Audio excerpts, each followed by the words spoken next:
Welcome welcome to another video. So আজকে আমার আমার হচ্ছে পুরোটা পাখির বেশ দেখাবো। একটা ভিডিও পাঠাইছি শর্টে, কিন্তু ওইটা হচ্ছে বেশি মানে 100 ভিউজ করে দিয়েছি, তার জন্য থ্যাংক ইউ। আর আমার হাতে যেটা আছে সেইটা হচ্ছে একটা ককাটেলের বাচ্চা।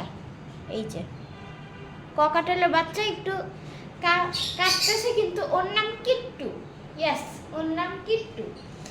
এই যে দেখেন, আর আমি গ্লাভস পরছি কারণ ওর গায়ে একটু ময়লা আছে, তাই এই জন্য হচ্ছে গ্লাভস পরছি। তার সাথে স্যানিটাইজও করছি। এই যে দেখে নিন, 1 মাসের বাচ্চা, 1 মাসের বাচ্চা।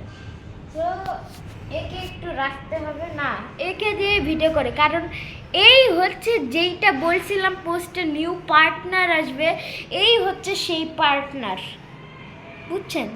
এই হচ্ছে সেই পার্টনার। কয়েকদিন পর বড় হয়ে গেলে আমার কাঁধে বসে থাকবে, দেখবেন। গাইস, ওকে হচ্ছে ভিতরে রাখলাম। এই যে ওর খাঁচা, এই যে ওর খাঁচা। এটা হচ্ছে ওর ছোট্ট একটা ঘর। জানি আপনারা বলবেন গরম রাখতে পারতেছেন না, আপনার বাসায় গরম রাখতে পারতেছেন না, কিন্তু না, আমাদের বাসায় এমনিতেই অনেক গরম। আর এই দিকে আমি দেখাচ্ছি 2 রকম পাখি। এখানে 2টা আছে লাভ বার্ড, এখানে 2টা আছে বাজিঘর, এখানে 2টা আছে বাজিঘর। বাজিঘর 2টার নাম, একটা হচ্ছে টুটু আর একটা হচ্ছে হ্যামস্টার। বাজিঘর 2টার নাম। আর হচ্ছে এই যে লাভ বার্ড 2টা আছে না, একটার নাম পিকু আর একটার নাম নিকু।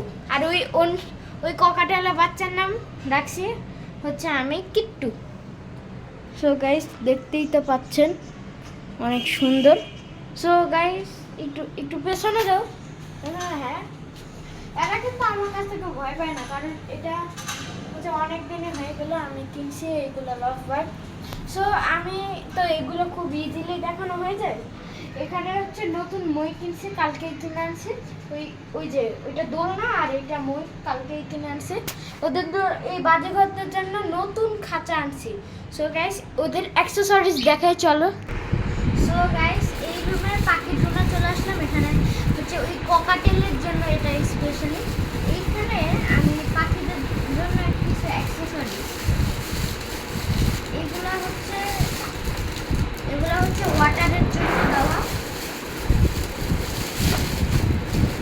আর এর মধ্যে পাখি যেটাতে ঢোকায় না, নাম জানি না, কিন্তু যেটাই ঢোকায় না সেইটা রাখতে হয়। আর এর মধ্যে খাবার, এটা এরকম করে ঝুলায় রাখতে হয়, এরকম করে ঝুলায় রাখতে হয়। আর এটা হচ্ছে আমার হচ্ছে একটা রুমে হচ্ছে অনেকগুলা পাখি আছে খেতে, ওই হচ্ছে চড়ে পাখি। আর এটা হচ্ছে একটা পলি, যেটা হচ্ছে ট্রেতে পেঁচায়, যেন হাড়গুলো অত পরিষ্কার করতে না লাগে, ট্রেতে পেঁচায় রাখা হয়। আর এইখানে এটা হচ্ছে 2টা হোমমেড স্টিক, একটা হচ্ছে চিকন আর একটা হচ্ছে মোটা। এটা হচ্ছে, আর একটা ঝুড়ি আছে আপনাদের দেখতে। এই যে সেই ঝুড়িটা, এখানে যেগুলা পাখি অসুস্থ হয়ে যায় বা ব্যথা পায়, এর মধ্যেই আমরা রাখি। এর মধ্যে সব কিছু অলরেডি রেডি করা আছে।